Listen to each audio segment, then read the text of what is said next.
Haleluya. Salam sejahtera dan bahagia bagi Bapak, Ibu, dan saudara sekalian. Rise up, bangkit dengan penuh semangat, bergerak, mencari, menemukan Tuhan dan alami kemurahan-Nya, berdampak menjadi pribadi yang berfungsi dan berguna bagi sesama untuk kemuliaan nama Tuhan. Bapak, Ibu, Saudara, berbahagia sekali kalau kita setia untuk mengikuti renungan 79. Dan bahan renungan saat ini terambil dari Yohanes 15. Ada 3 perikop, tetapi saya ingin mengajak Bapak, Ibu, Saudara untuk merenungkan perikop pertama saja, yaitu ayatnya yang pertama sampai ke-8. Saya akan bacakan Yohanes 15 ayat 1 sampai 4. Pokok anggur yang benar. Akulah pokok anggur yang benar, dan Bapakulah pengusahanya. Setiap ranting padaku yang tidak berbuah dipotongnya, dan setiap ranting yang berbuah dibersihkannya, supaya ia lebih banyak berbuah. Kamu memang sudah bersih karena firman yang telah kukatakan kepadamu. Tinggallah di dalam aku, dan aku di dalam kamu. Sama seperti ranting tidak dapat berbuah dari dirinya sendiri kalau ia tidak tinggal pada pokok anggur. Demikian juga kamu tidak berbuah jika kamu tidak tinggal di dalam aku. Bapak, Ibu, buah anggur itu disukai banyak orang. Selain rasanya manis, juga kaya nutrisi.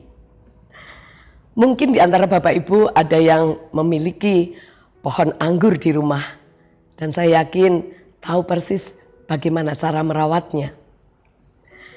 Anggur adalah tanaman perdu yang merambat. Pokok anggurnya tertanam di dalam tanah dan ranting-rantingnya merambat. Dia butuh penyangga untuk menopang ranting-rantingnya yang banyak dan panjang-panjang. Di ranting-ranting itulah daunnya dan buahnya tumbuh. Bila pemilik pohon anggur itu melakukan perawatan secara cermat, ranting-rantingnya akan dipenuhi dengan tandan-tandan anggur yang banyak. Penyiramannya harus dilakukan secara tepat. Pemangkasan ranting-ranting yang tak berbuah dan ranting yang mengering. Pembersihan ranting dan daun dari hama, dari jamur atau penyakit dan lain-lain. Itu harus dilakukan dengan seksama agar menghasilkan buah yang banyak. Nah, Bapak, Ibu, dalam Yohanes 15 ayat 1 sampai 8 ini interpretasinya adalah Yesus mengajar murid-muridnya dengan perumpamaan ini. Yesus menggambarkan dirinya sebagai pokok anggur yang benar dan murid-muridnya sebagai ranting. Allah Bapa dilukiskan sebagai pengusahanya yang memelihara ranting-ranting itu supaya tetap berbuah. Terdapat dalam Yohanes 15 ayat 2. Yesus berbicara tentang 2 macam ranting, yaitu ranting yang berbuah dan ranting yang tak berbuah. Yang pertama, ranting yang tidak berbuah. Ranting yang tidak berbuah adalah orang-orang yang tidak lagi memiliki hidup oleh iman dan kasih yang langgeng kepada Kristus. Ranting yang menjalar tapi tidak ada buahnya, tidak memberi manfaat, atau ranting yang menjadi kering. Ranting-ranting ini dipotong oleh Bapa, dipisahkan dari hubungan yang vital dengan Kristus, supaya tidak menghambat pertumbuhan ranting yang berbuah. Apabila mereka tidak lagi tinggal dalam Kristus, Allah menghakimi dan menolak mereka. Seperti dituliskan dalam Yohanes 15 ayat 6.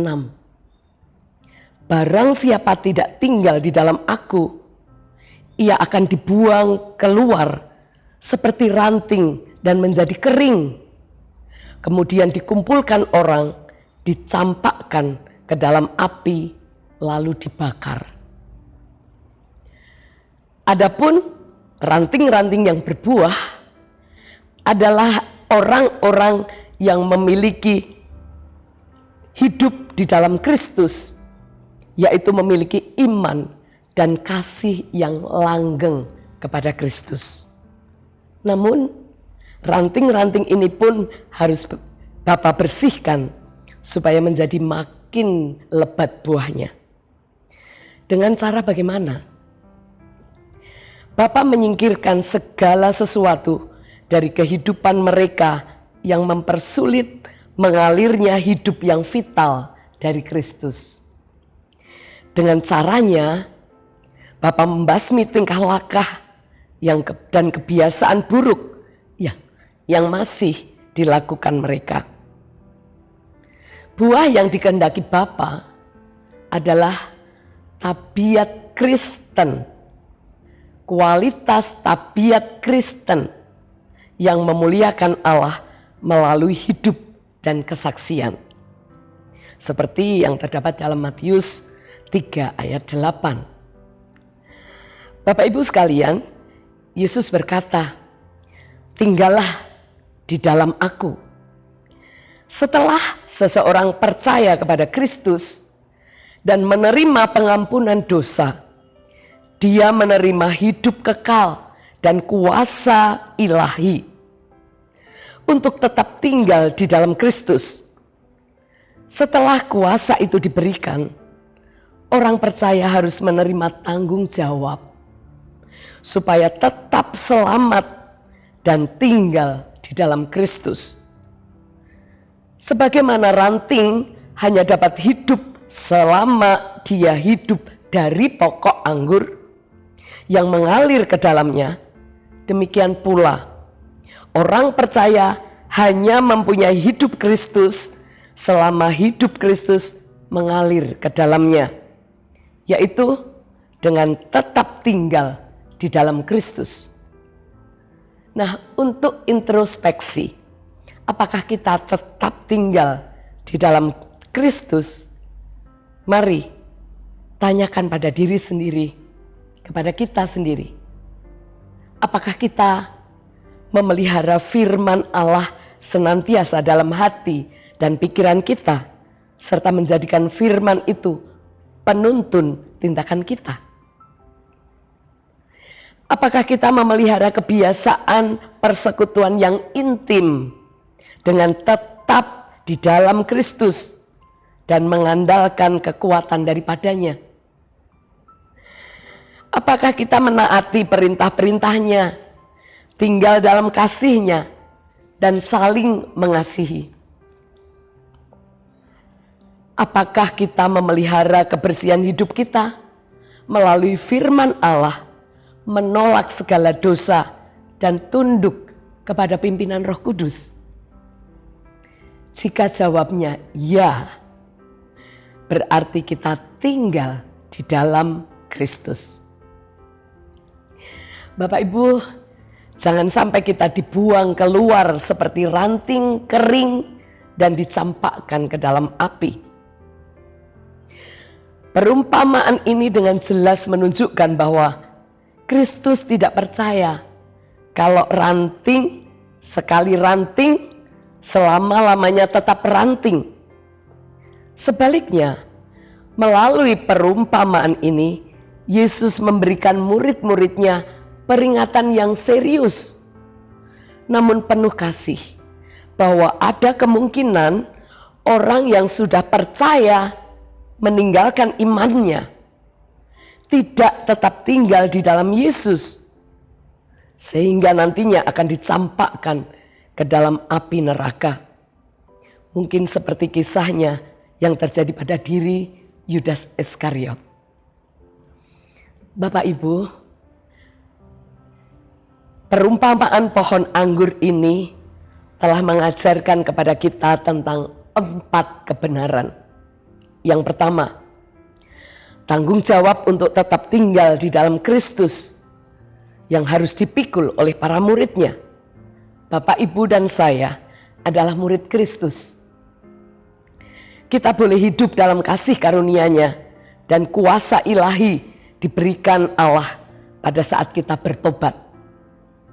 Kendati pun demikian, Allah masih terus melakukan pembersihan dengan mengizinkan masa-masa kita alami masalah, ujian, dan pencobaan. Untuk menyelidiki apakah kita sebagai murid-muridnya yang tetap tinggal di dalamnya. Tinggal di dalam Kristus mengakibatkan Kristus diam di dalam kita terus-menerus.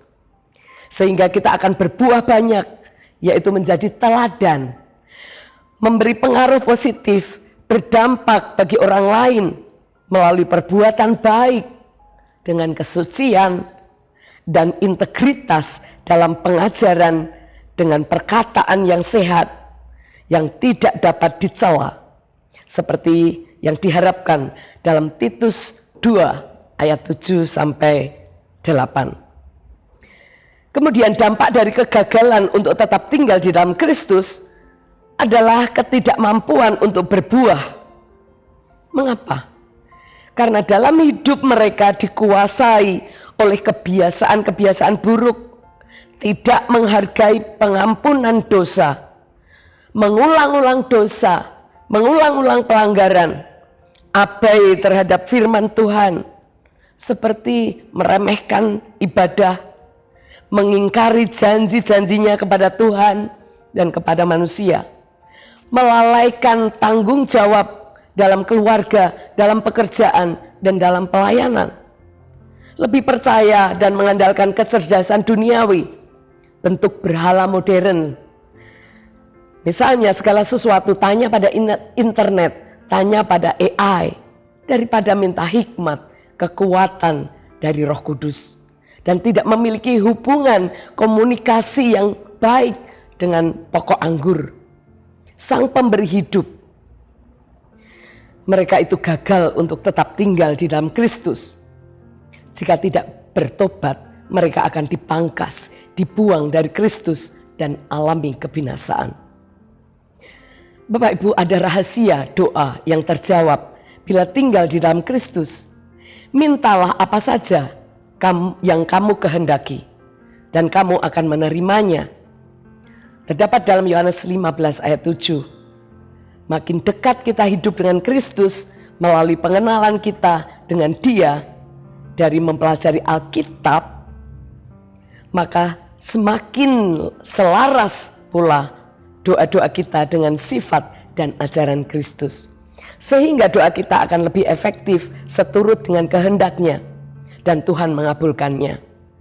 Dan dalam Yohanes 15 ayat 8, dalam hal inilah Bapa-Ku dipermuliakan, yaitu jika kamu berbuah banyak, dan dengan demikian kamu adalah murid-murid-Ku. Bapak Ibu, terima kasih telah mengikuti renungan 79. Kiranya dapat menjadi berkat bagi kita semua.